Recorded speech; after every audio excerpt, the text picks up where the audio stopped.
예수 나의 첫사랑 되시네. 내 첫사랑 지존자 되신 그리스도 예수 찬양하리. 보좌 앞에 나의 삶이 향기로운 제사로 주께 드려지기 원하네. 예수 나의 첫사랑 되시네. 예수 나의 첫사랑 되시네. 내 첫사랑 지존자 되신 그리스도 예수 찬양하리. 보좌 앞에 나의 삶이 향기로운 제사로 주께 드려지기 원하네. 오직 주만 바라보며 나의 삶을 드리네. 다른 길은 찾지 않으리. 나의 온전한 열정과 나의 온전한 열정과 나의 찬양 되시네. 주의 길을 따라가리라. 예수 나의 첫사랑 되시네. 찬양합니다. 예수 나의 첫사랑 되시네. 내 첫사랑 지존자 되신 그리스도 예수 찬양하리. 보좌 앞에 나의 삶이 향기로운 제사로 주께 드려지기 원하네. 오직 주만 바라보며 오직 주만 바라보며 나의 삶을 드리네. 다른 길을 찾지 않으리. 나의 온전한 열정과 나의 찬양 되시네. 주의 길을 따라가니라. 보좌 앞에 나의 삶이 보좌 앞에 나의 삶이 향기로운 제사로 주께 드려지기 원하네.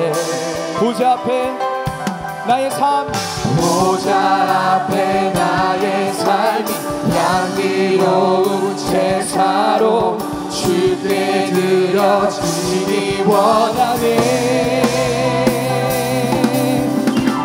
오직 주만 바라보며 나의 삶을 드리네. 다른 길을 찾지 않으리. 나의 온전한 열정과 나의 찬양 되시네. 주의 길을 따라가리라. 오직 주만 바라보며 오직 주만 바라보며 나의 삶을 드리네. 다른 길을 찾지 않으리. 나의 온전한 열정과 나의 찬양 되시네. 주의 길을 따라가리. 우리 믿음으로 선포합니다. 승리하였네. 승리하였네. 어린 양의 보혈로 우리 보혈의 능력으로 서리라. 승리하였네. 어린 양의 보혈로 주 내게 승리 주셨네. 승리하였네. 승리하였네. 어린 양의 보혈로 우리 보혈의 능력으로 서리라. 승리하였네. 어린 양의 보혈로 주 내게 승리 주셨네. 승리하였네. 승리하였네. 어린 양의 보혈로 우리 보혈의 능력으로 서리라. 승리하였네. 어린 양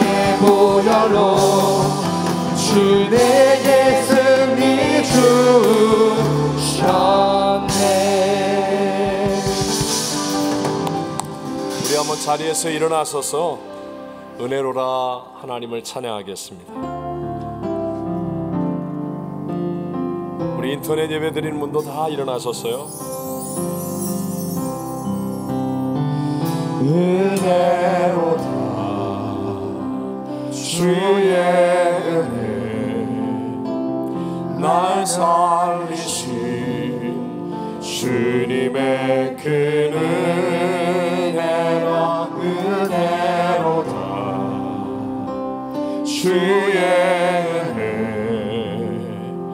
날 살리신 주님의 은혜 큰 죄에서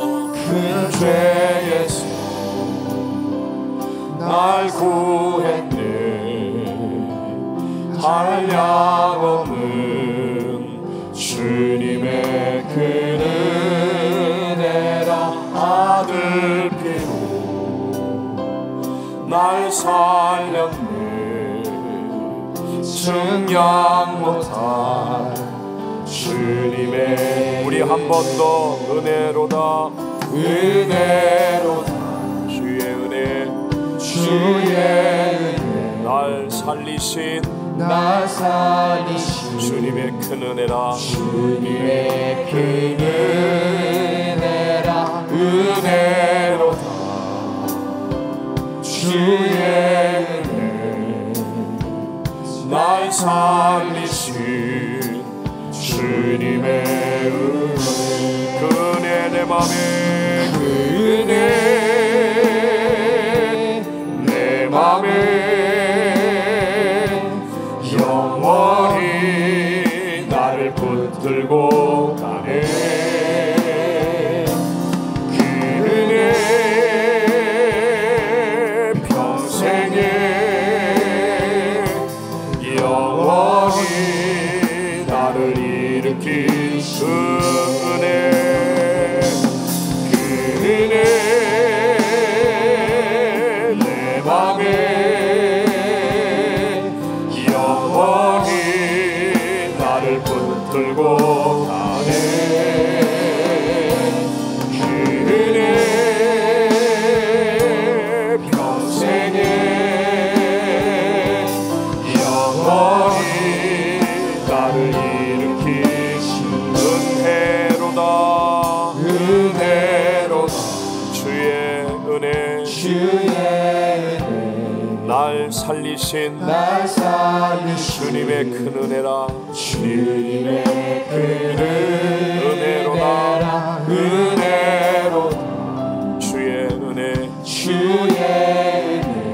날 살리신 날 살리신 주님의 은혜 주님의 은혜 큰 죄에서 큰 죄에서 날 구했네 날 구했네 한량없는 한량없는 주님의 큰 은혜라 주님의 그 아들 피로 아들 피로 날 살렸네 날 살렸네 측량 못할 증량 못할 주님의 은혜 주님의 은혜 그 은혜 그 은혜 내 맘에 영원히 나를 붙들고 가네 나를 붙들고 가네 그 은혜 평생에 영원히 나를 일으키시네 영원히 나를 일으키신 그 은혜 내 맘에 영원히 나를 붙들고 가네 영원히 나를 붙들고 가네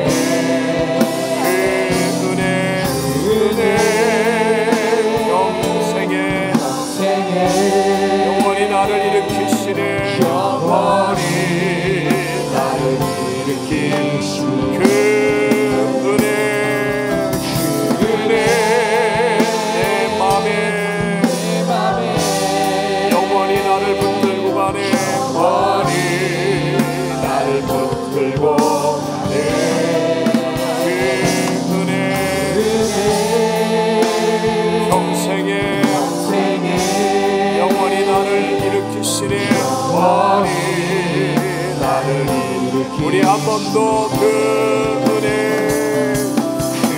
내 맘에 영원히 나를 붙들고 가네. 그 은혜 평생에 영원히 나를 일으킨 우리 마지막으로 그 은혜 내 맘에 영원히 나를 붙들고 가네. 그 은혜 평생에 영원히 나를 일으키시네. 영원히 나를 일으키시네. 영원히 나를 일으키시네. 오늘 우리에게 주신 하나님의 말씀을 함께 보십니다. 마태복음 24장 3절로부터 14절의 말씀입니다. 예수께서 감람산 위에 앉으셨을 때에 제자들이 조용히 와서 이르되 우리에게 이르소서 어느 때에 이런 일이 있겠사오며 또 주의 임하심과 세상 끝에는 무슨 징조가 있사오리이까? 예수께서 대답하여 이르시되 너희가 사람의 미혹을 받지 않도록 주의하라. 많은 사람이 내 이름으로 와서 이르되 나는 그리스도라 하여 많은 사람을 미혹하리라. 난리와 난리 소문을 듣겠으나 너희는 삼가 두려워하지 말라. 이런 일이 있어야 하되 아직 끝은 아니니라. 민족이 민족을 나라가 나라를 대적하여 일어나겠고 곳곳에 기근과 지진이 있으리니 이 모든 것은 재난의 시작이니라. 그때에 사람들이 너희를 환난에 넘겨 주겠으며 너희를 죽이리니 너희가 내 이름 때문에 모든 민족에게 미움을 받으리라. 그때에 많은 사람이 실족하게 되어 서로 잡아주고 서로 미워하겠으며 거짓 선지자가 많이 일어나 많은 사람을 미혹하겠으며 불법이 성함으로 많은 사람의 사랑이 식어지리라. 그러나 끝까지 견디는 자는 구원을 얻으리라. 이 천국 복음이 모든 민족에게 증언되기 위하여 온 세상에 전파되리니 그제야 끝이 오리라. 아멘. 자, 한번 저를 따라하겠습니다. 주의 임하심과 세상 끝의 징조. 부분적이긴 하지만 석 달 만에 교회 성전에서 성찬 예배를 드릴 수 있음이 감사하고 또 감격스럽습니다. 성전 예배를 함께 드리지 못하는 분들로 안타까운 마음을 가지면서 기독교 국가인 이 미국에서조차 이런 어려움을 겪게 되리라고는 아무도 예측하지 못했던 일 아닌가 생각해 봅니다. 이토록 지금 우리들이 살고 있는 이 세상은요, 한치 앞을 예측할 수 없는 불확실성의 시대요, 세상 끝에 징조가 가득한 시대라는 것입니다. 오늘 본문 6절과 7절을 같이 읽어봅니다. 난리와 난리 소문을 듣겠으나 너희는 삼가 두려워하지 말라. 이런 일이 있어야 하되 아직 끝은 아니니라. 민족이 민족을 나라가 나라를 대적하여 일어나겠고 곳곳에 기근과 지진이 있으리니. 아멘. 난리와 난리의 소문을 지금 듣고 있지 않습니까? 인류 역사 이래로 이렇게 단기간에 세계 210개국 전체가 팬데믹에 빠진 적은 없었습니다. 소위 선진국이라고 했던 미국과 유럽 등 전 세계가 우리 눈에 보이지도 않는 코로나 바이러스로 인해서 직장과 학교, 교회를 비롯한 모든 일상이 마비되고 아직도 큰 혼돈과 고통 속에 해결책조차도 제대로 찾지 못한 채 있습니다.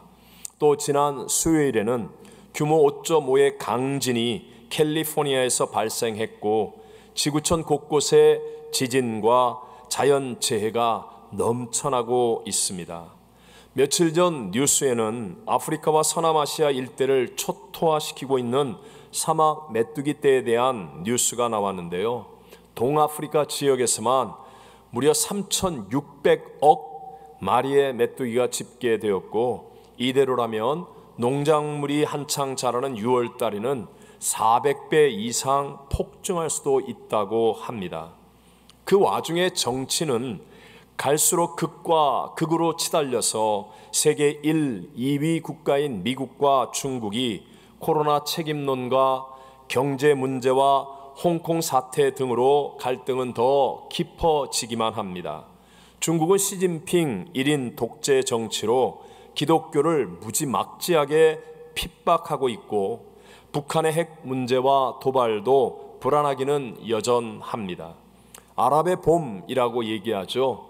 저 사태 이후에 중동에는 많은 나라들의 독재가 그치고 좋아질 줄 알았는데 민주화가 되어서 좋아진 것이 아니라 오히려 무정부 상태를 초래해서 무서운 테러단체 IS가 태어나기도 했었고 시리아는 아직까지도 내전 상태로 수많은 사람들이 죽거나 고통 가운데 있습니다. 우리가 살고 있는 이 미국도 갈수록 기독교 신앙과 도덕성이 타락함으로 사회, 경제 등 모든 분야의 양극화 현상이 더해져서 인종차별을 비롯한 갈등과 분열은 더 심각해져 가고 있습니다.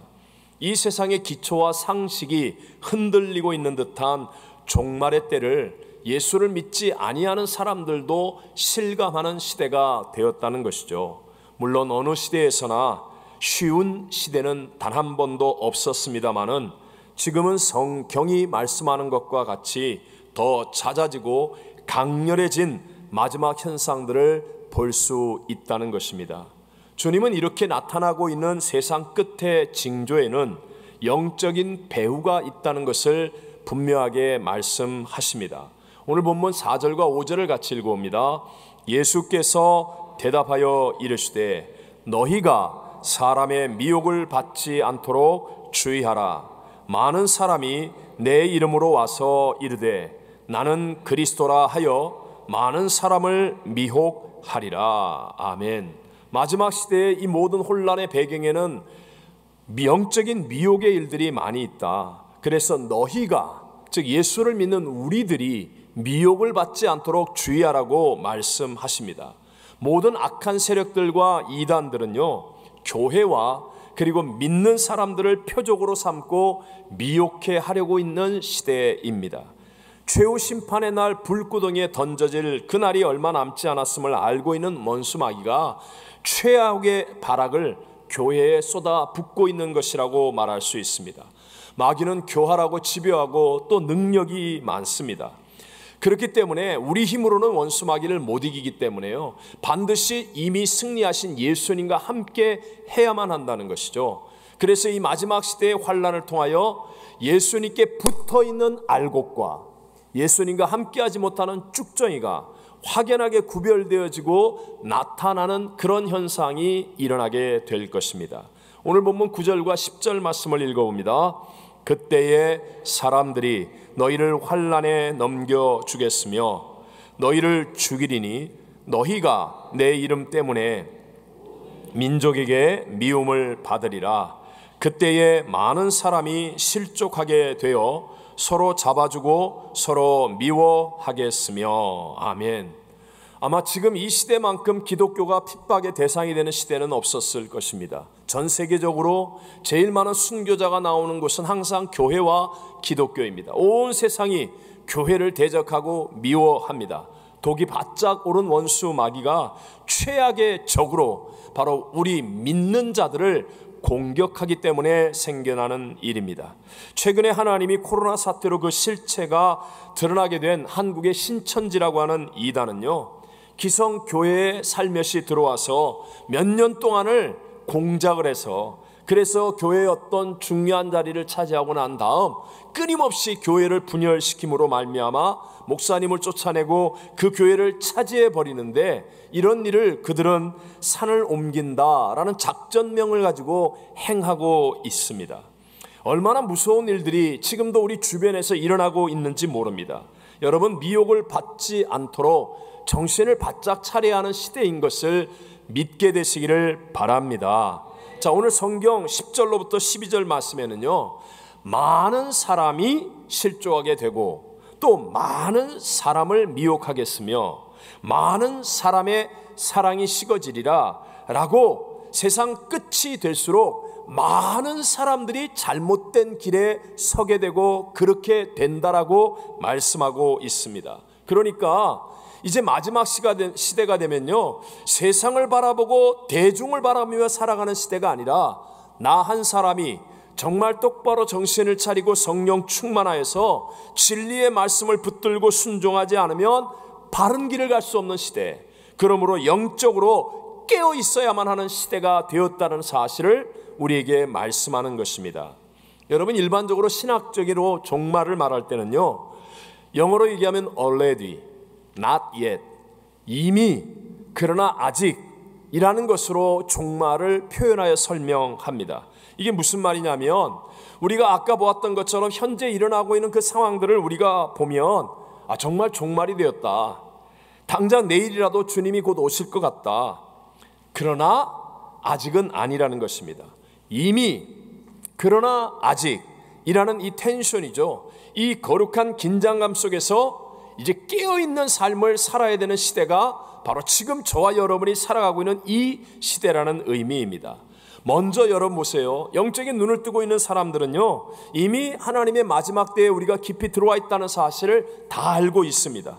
하나님의 심판의 카운트다운이 시작되었고요, 역사의 시계추는 점점 빨라져서 도적같이 주님이 곧 임하실 것이라는 것을 우리 모두는 느낍니다. 눈으로 보고 기도할 때 깨닫고 알 수 있는 시대라는 거예요. 우리가 군대로 치면 데프콘 1 또는 2, 거의 전시 상태, 전쟁 직전의 상태에 들어온 것과 같다라고 말합니다. 그러니까 이건 막사에서 병사들이 막걸리 먹고 회식하고 쉬고 있는 그런 상태가 아니라 완전 무장을 하고 전쟁터에 나와 있는, 그래서 보초를 쓰고 정신을 차리고 적의 동향을 살피면서 깨어 있어야 하는 그런 십자가의 군병들이 깨어 있어야 하는 그런 시대.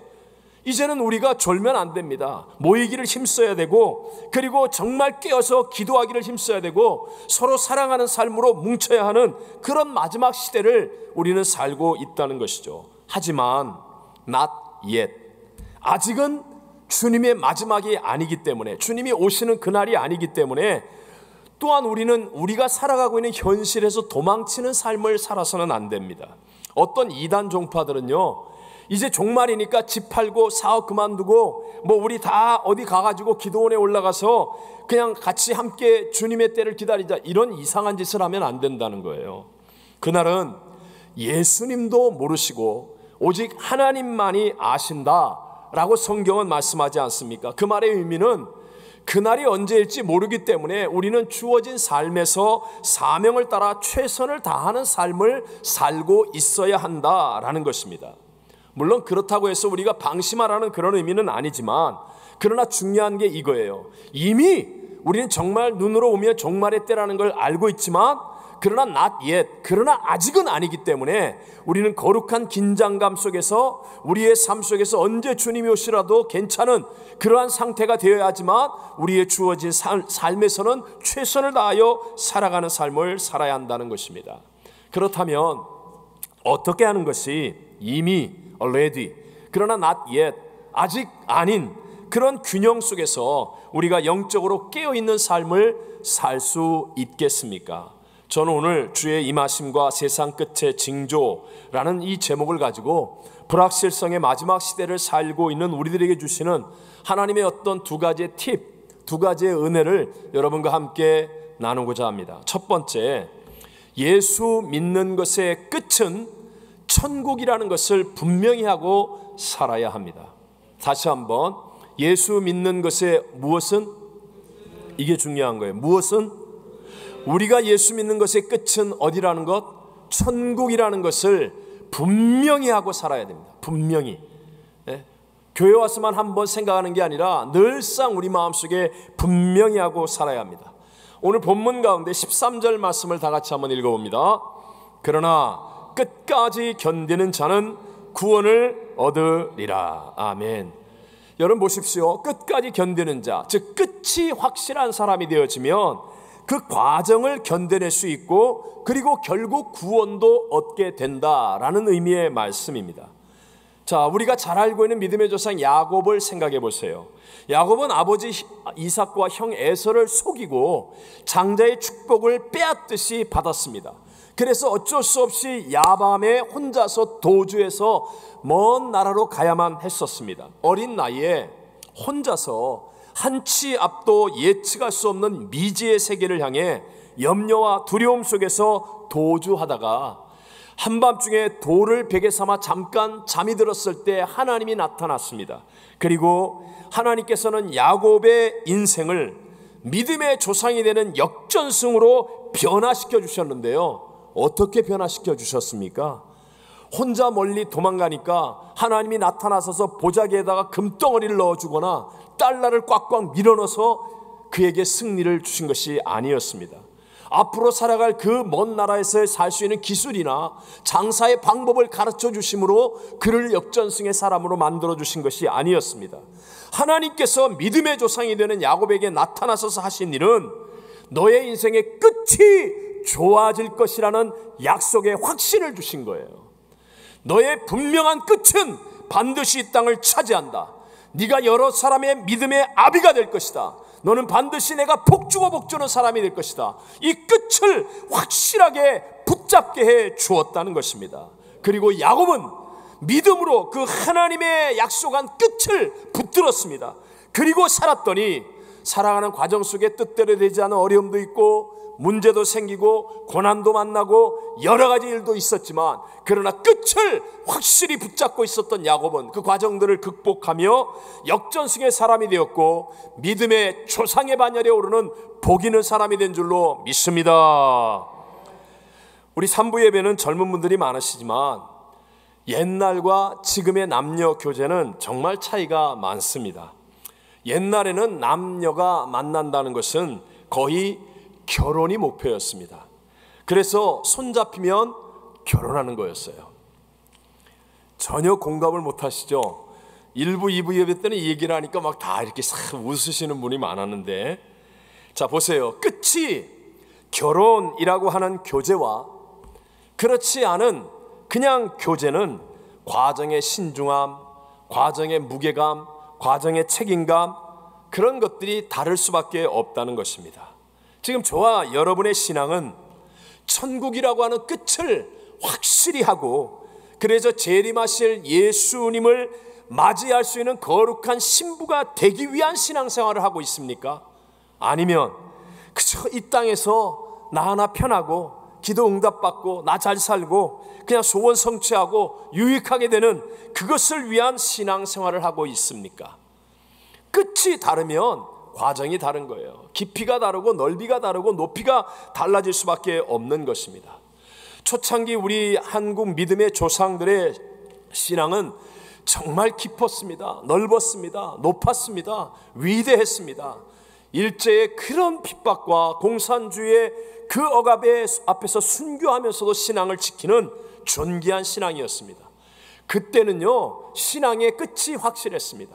예배 때마다 부르는 찬양이 다 천국 찬양이었습니다. 저 높은 곳을 향하여 날마다 나아갑니다. 내 뜻과 정성 모두어 날마다 기도합니다. 끝이 확실했어요. 하늘 가는 밝은 길이 내 앞에 있으니 슬픈 일을 많이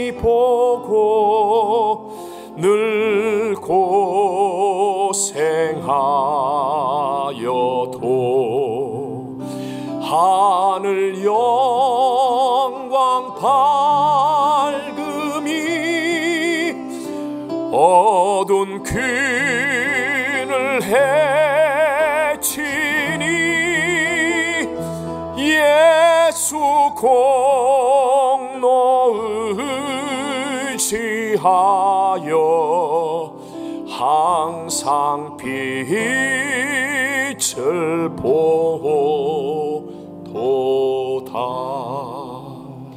끝이 하늘나라요 천국임을 똑바로 했기 때문에요, 중간에 시험 드는 사람 없었어요. 빵 하나 덜 먹었다고 다음 주일날 교회 안 나온다 그러고, 나 무시했다고, 인사 안 했다고, 나 자리 거기 못 앉게 했다고, 난 다음 주일날 교회 안 나온다고 하는 이런 얄팍하고 천박한 그런 신앙이 아니었단 말입니다.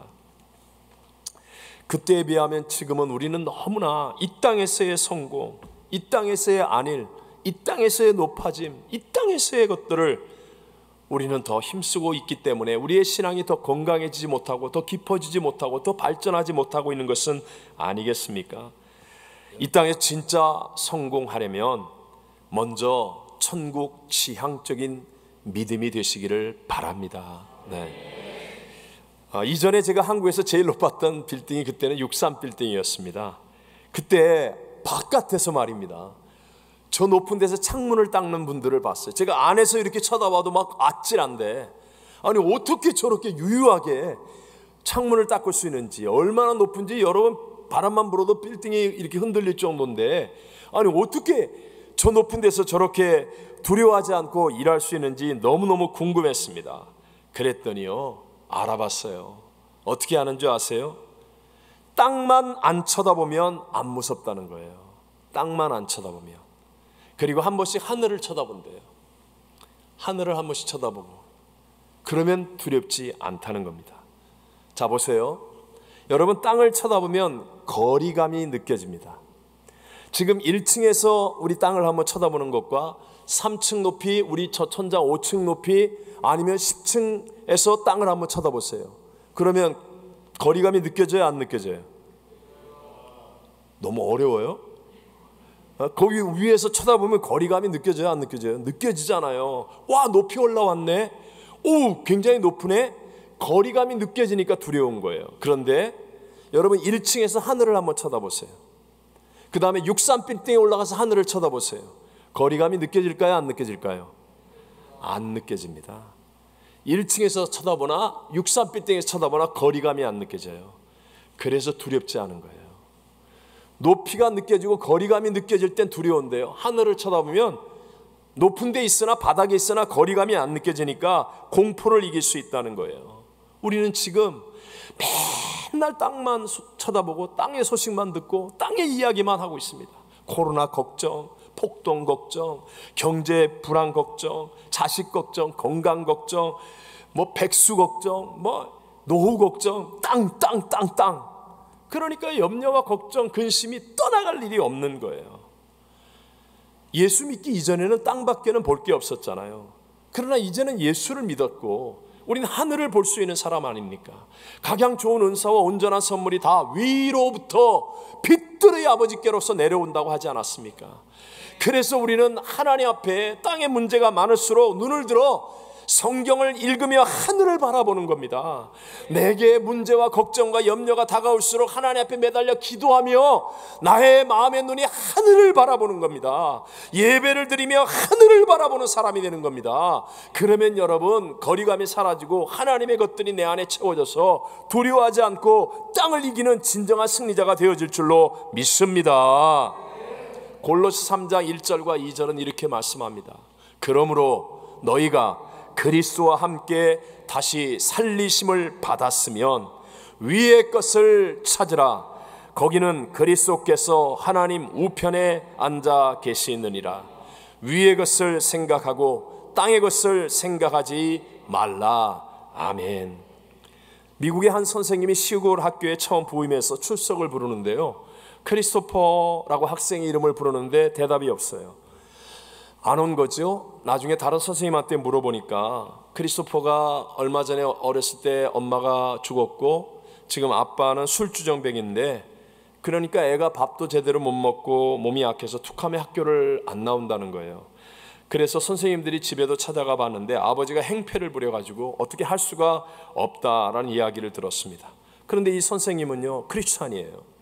도저히 그냥 있을 수가 없어서 집을 찾아갔더니 아이가 문을 여는데, 크리스토퍼가 문을 여는데 배짱 마르고 거의 다 죽어가는 그런 표정이에요. 그래서 들어갔습니다. 집안꼴이 많이 아닙니다. 대강 집을 정리하고 그리고 음식을 만들어서 크리스토퍼에게 먹인 다음에 아버지를 기다렸습니다. 조금 후에 술이 취해서 들어오는 아버지를 딱 앉혀놓고, 부인을 잃은 슬픔은 크겠지만 그러나 아이를 이렇게 놔두면 안 됩니다. 반드시 학교에 나오게 해야 합니다. 이 선생님이 옛날에 축구 선수였어요. 그러니까 체격이 있고 포스가 있잖아요. 그러니까 딱 그냥 압도당해가지고, 술 취한 아버지가 압도당해서 의자에 앉아가지고 꼼짝 못하고 내일부터 학교 보내겠다고 약속을 했어요. 다음날 출석을 부릅니다. 크리스토퍼, 그러니까요, 아이가 나와서 다 죽어가는 목소리로 예스, 아이들이 옆에서 키득키득 웃는 소리가 들려요. 그래서 선생님이 용기를 줍니다. 그렇게 대답하지 마. 너는 위대한 하나님의 자녀야. Yes, here I am. 큰 소리로 당당하게 대답해. 아이가 그렇게 하기 시작하면서요, 점점 새 역사가 아이에게 일어나기 시작했습니다. 그렇게 몇 달이 잘 지나고 있었는데 아버지가 선생님을 찾아와 말합니다. 선생님, 크리스토퍼가 많이 아픈데 알아봤더니 백혈암이랍니다. 얼마 후에 또 아버지가 찾아와 말하기를 의사가 내일을 넘기지 못한다고 합니다. 근데 크리스토퍼가 지금 두려워합니다. 학교 가는 것이 너무 좋아졌는데 죽는 것이 무섭다고 합니다. 그러자 선생님이 바로 집을 찾아가서 크리스토퍼에게 복음을 전하고 예수님을 구세주로 영접하게 했습니다. 그리고 말합니다. 크리스토퍼, 잘 들어. 천국에 가면 선생님이 아니라 예수님이 출석을 부를 거야. 그럴 때 너 당당하게 Yes, here I am 당당하게 얘기해야 돼. 그러면 조금 있으면 선생님을 만나게 된다. 넌 천국에서 정말 영원한 기쁨 가운데 건강하게 지낼 거야. 크리스토퍼의 얼굴이 막 밝아지는 거예요. 선생님, 정말 그것만 하면 돼요? 그래, 예수님이 너의 구세주임을 믿기 때문에 너는 Yes, here I am 분명하게 대답하면 돼. 엄마가 먼저 간 것처럼 선생님도 따라가고 아빠도 가고 이 땅의 사람들 다 간다. 크리스토퍼가 웃으면서 하늘나라로 갔다고 합니다. 여러분, 이게 남의 얘기 같아요? 출석부처럼 어린 양의 생명책에 기록된 그 이름, 내 이름을 부를 날이 우리 모두에게도 곧 다가옵니다. 주님이 다시 오실 때 우리보다 먼저 가신 분들의 이름을 부르실 것입니다. 그리고 반드시 저와 여러분의 이름을 부를 거예요. 그날이 우리 모두에게 축제의 날이 되기를 바랍니다. 네. 정말 축제의 날. 네. 주님 기다렸습니다. 사모했습니다. Yes, here I am. 주님, 천국의 영생의 시간을 잊어버리면 안 돼요. 맨날 이 땅만 쳐다보고 땅의 것만을 생각하며 살지 말고요, 우리 천국의 마음의 생각을 분명하게 하시고 살아가면 이 세상이 아무리 흔들리고 아무리 우리를 위협한다 할지라도 우린 두려움을 이기고 당당하게 승리자의 삶을 살아가게 될 줄로 믿습니다. 두 번째로 성경이 우리에게 말씀하는 팁은요, 이 땅에서 복음 전파의 사명을 감당하는 삶을 살아야 한다는 겁니다. 이 땅에서 어떻게 살라고요? 복음 전파의 사명을 감당하는 삶을 사는 겁니다. 자, 한번 보십시오. 구약에서 요한계시록이라고 말하는 책이 다니엘서입니다. 다니엘은 12장 같은 데를 보면 마지막 환상을 보았습니다. 그리고 종말의 예언을 예수님께로 들었고 그것을 기록한 사람입니다. 그런데도 불구하고 다니엘은 현재 다니엘이 서 있는 그 자리에서 그 맡은 일을 탁월하게 성실함과 책임감을 가지고 열심히 감당하며 살았던 사람이라는 것입니다. 하나님은요, 종말을 준비한다고 하면서 집 팔고 사업 그만두고 하얀 옷 입고 모여갖고 찬송만 부르고 있는 걸 원하지 않습니다. 하나님은 바로 하나님이 세우신 그 위치에서 때로는 남편으로, 때로는 아내로서, 부모로, 자녀로, 직장인으로, 전문인으로, 학생으로, 또는 한 나라의 국민으로 세금 내고 군대 가고 이 법을 지키면서 성실하고 정직하게 살면서 세상 사람들에게 소금과 빛이 되기를 원하고 계십니다. 그래야만 불신자들에게 전도하고 선교하고 주변에 믿는 형제들을 격려하여서 일으켜주는 좋은 영향력을 끼치는 사람이 될 수 있기 때문입니다. 여러분, 종말 얘기하면 일반적으로 사람들은요, 언제라는 데 관심을 둡니다. 주님 언제 오시는데요? 언제가 끝날인데요? 그러니까 이단들이 대부분 이걸 가지고 사람들을 미혹해 하죠. 뭐 몇 년, 몇 월, 며칠에 온다 그래갖고 사람들을 모아다가 그냥 그래갖고 뭐 다 미친놈 선교회 만들어 놓고 막 이렇게 되어지는 이유가 사람들이 그걸 궁금해하기 때문에. 왜 그런 줄 아세요? 종말이라는 것은요, 마지막이 될수록 세상이 좋아져요, 어려워져요? 어려워집니다. 사람들의 마음은 강팍해지고요, 살기가 더 현실적으로 힘이 든 거예요. 그러니까 주님이 오시는 타이밍만 알면 그러면 빨리 때려치겠다는 거예요. 그 마음이, 현실 도피적인 마음이 우리 안에 다 있기 때문에 언제 온다 그러니까 아이고 잘됐다 그러고 그냥 이 힘든 거 어려운 거 다 때려치고 그냥 주님 맞이하겠다 이러고 있는 거예요. 근데 주님은 그렇게 하지 않아요. 하나님은 그래서 시간을 절대로 가르쳐주지 않는다. 아들인 예수님에게도 가르쳐주지 않는다는 거예요. 이렇게 쉽게 살려고 하는 사람, 하나님이 제일 싫어하는 포기하는 인생을 절대로 하나님이 용납하지 않겠다는 거예요. 여러분, 죄송하지만 우리 교회 분들은 내가 이 얘기를 하면 잘 이해를 못 하시더라고. 공부를 못 해본 적이 없어가지고. 여러분, 항상 공부 못하는 사람들이 선생님 시험 언제 봐요? 이런 거 물어봅니다. 시험 어디서 봐요? 맨날 이런 거 물어봅니다. 왜 언제 봐요를 물어봐요? 놀다가 그날 전에 벼락치기 하려고. 꼭 공부 못하는 사람. 근데 공부 잘하는 사람, 평소에 공부해서 실력이, 자신감이 있는 사람은 언제 봐요? 그 상관없다는 거예요. 아니, 평소에 우리가 지금 예수님과 동행하고 있는데, 지금 나와 예수님이 함께하고 내가 성령으로 충만한데 예수님 언제 오시는 게 무슨 상관이 있어요? 지금 내가 예수님과 함께하고 있는데 언제 오셔도 상관없는 그런 영적 실력자가 되시기를 바랍니다. 네. 하나님은 마지막 날에 하나님의 사람을 찾으십니다. 여러분, 명심하셔야 돼요. 하나님은 저와 여러분이 세상에 있으나 마나한 그런 사람이 되기를 원하지 않습니다. 큰 사람, 유명한 사람이 아니라 정말 예수 믿지 않은 내 옆에 있는 한 사람이 나를 바라보면서, 야, 저 사람은 어떻게 저런 일을 하는데도 저렇게 성실하고 정직할 수가 있을까? 저런 굳은 일을 하는데도 어떻게 저렇게 충성되고 인내할 수 있을까? 아니, 어떻게 저렇게 희생적이고 사랑할 수 있을까? 아, 저 사람은 예수를 믿는 사람이야. 나도 저 사람 믿는 그 하나님을 나도 만나고 싶어. 여러분, 이런 영향력을 끼칠 수 있는 사람이 되시기를 바랍니다. 말세는 다른 게 아니에요. 행함으로 판가름이 나는 겁니다. 무엇으로 판가름이 난다? 옛날에 제가 초등학교 다닐 때만 해도 교회를 모르는 사람도 있었어요. 예수님?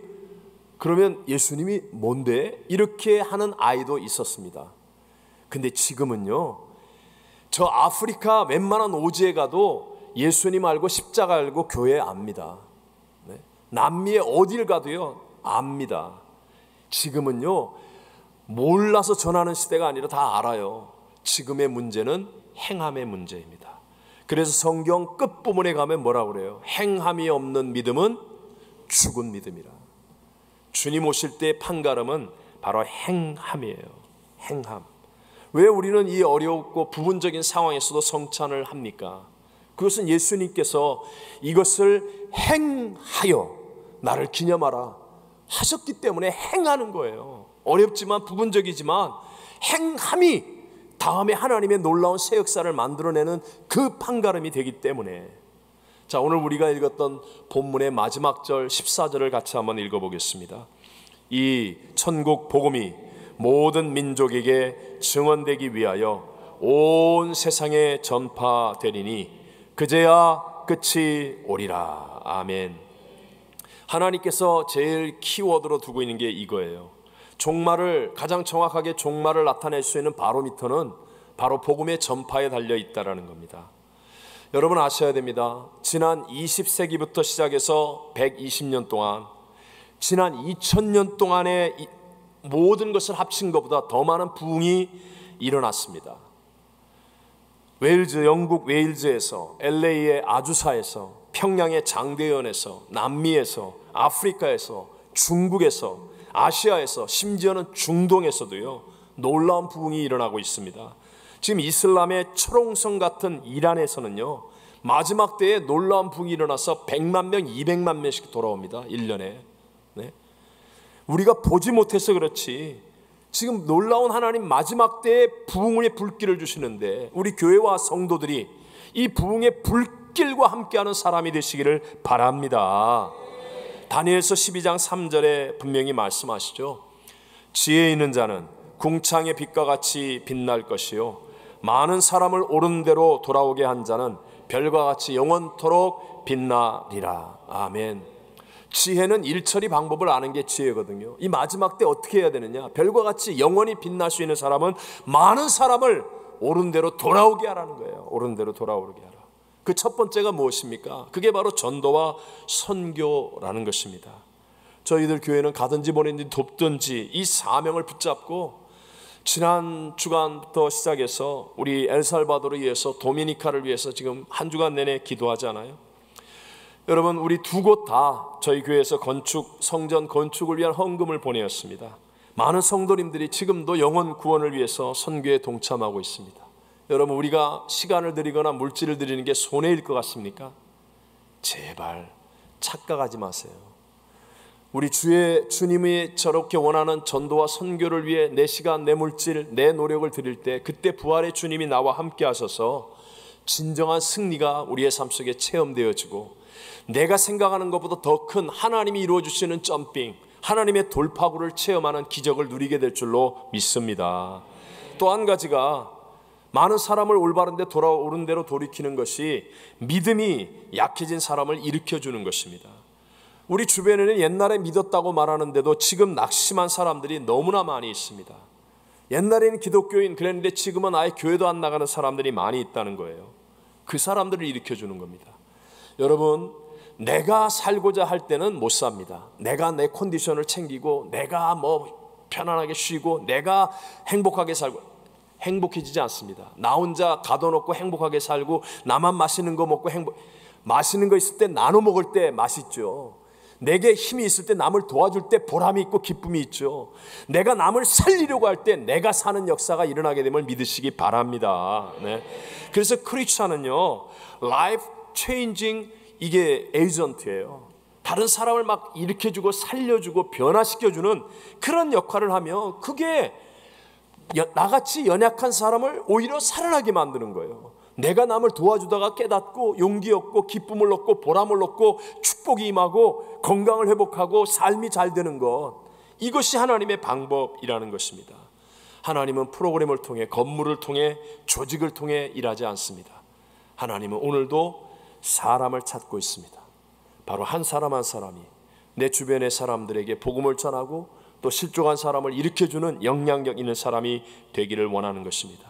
마지막 시대는요, 깨어있는 성도와 교회에게는 분명히 부흥의 때가 됨을 믿게 되시기를 바랍니다. 저와 여러분은요, 이 마지막 시대를 환난의 때로 만나지 말고 부흥의 때로 만나야 됩니다. 부흥의 불길 속에서 주님이 다시 오심을 맞이하는 참 믿음의 사람이 되어져야 한다는 것입니다. 그러려면 already, 이미, 그러나 not yet, 아직 아닌 이 두 가지의 거룩한 긴장감 속에서 우린 정신을 똑바로 차리고, 우리의 예수 믿는 것의 끝은 천국이다, 그러면서 위를 바라보는 삶을 살아야 됩니다. 늘 세상을 바라보고 땅을 바라보면 염려, 근심, 낙심 때문에 휘둘림을 당하지만, 그러나 반드시 위를 바라보는 사람은 하나님의 능력과 도우심으로 승리하는 거예요. 그리고 우리는 지금 내게 주어진 삶의 위치에서 전도와 선교, 그리고 낙심한 자를 일으키는 복음 전파의 사명을 위해 내가 행하는 믿음이 되어지는 겁니다. 남들 같이 하는 게 아니에요. 내가 할 수 있는 것으로 행하면 그 행함을 통하여 부활의 주님이 나와 함께 하심을 체험하고, 내가 알지 못했던 하늘의 신비한 능력이 나의 삶을 사로잡고, 내 사업이 내 힘으로 하면 안 될 일인데 11조를 내면 분명히 내 계산으로는 모자라야 되는데 써도 안 모자라고, 내가 분명히 이렇게 하면 쓰러져야 되는데 더 건강해지고 더 회복되어지고 더 기쁘고 더 잘 되는, 하나님이 함께하는 하늘의 감격과 능력으로 승리하는 역전승의 주인공들이 다 되어질 줄로 믿습니다.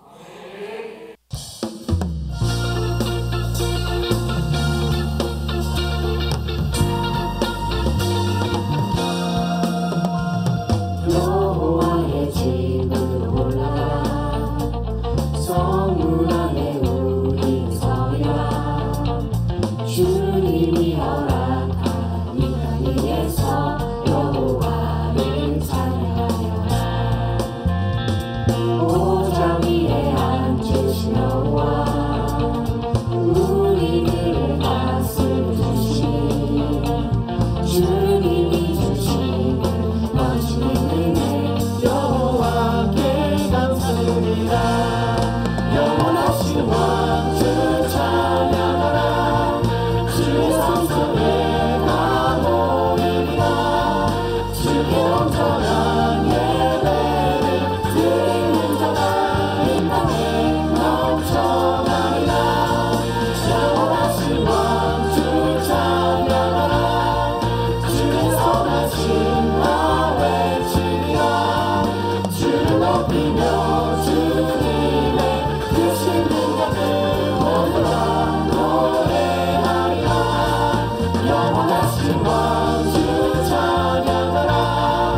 주의 성소에 다 모이리라. 주께 온전한 예배를 드리는 자가 이 땅에 넘쳐나리라. 주께 온전한 예배를 드리는 자가 이 땅에 넘쳐나리라.